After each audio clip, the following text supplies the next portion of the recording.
Naghatid ng relief goods ang mga tauhan ng Police Regional Office Bangsamoro sa mga nasalanta ng bagyo para sa barangay Makabual, Tugunan, SGA Bar. Ito ay nagpapakita ng kanilang pagmamalasakit at dedikasyon na tumulong sa mga nangangailangan lalo na sa panahon ng kalamidad. Yan ang balitang hatid ni Patrolwoman Leonora Gawang.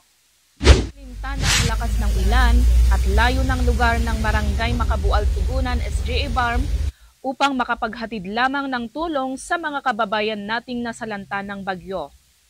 Tuloy-tuloy pa rin ang paghahatid ng tulong sa mga residenteng nasalanta ng bagyo dito sa Barangay Makabual, Tugunan, SGA Bar noong ika-19 ng Hulyo taong kasalukuyan.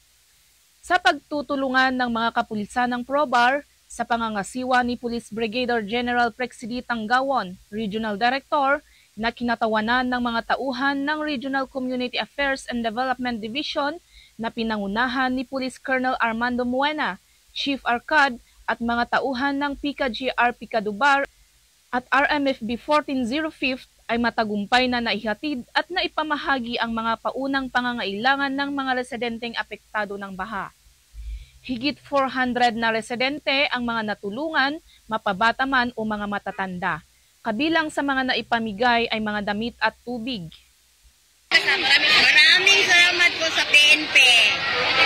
Syukran and wassalamualaikum warahmatullahi wabarakatuh.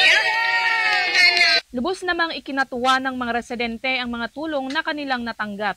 Sa mga panahon ng sakuna, ang mga kapulisan ng PROBAR ay hindi mag-aalinlangang maghatid ng tulong sa mga residenteng lubos na nangangailangan.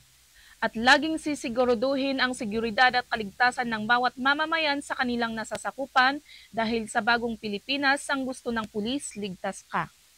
Mula rito sa Barangay Makabual, Tugunan, SGA Bar, ako ang inyong PNN Correspondent Patrolwoman Leonora Gawang, alagad ng batas, tagataguyod ng Balitang Pulis.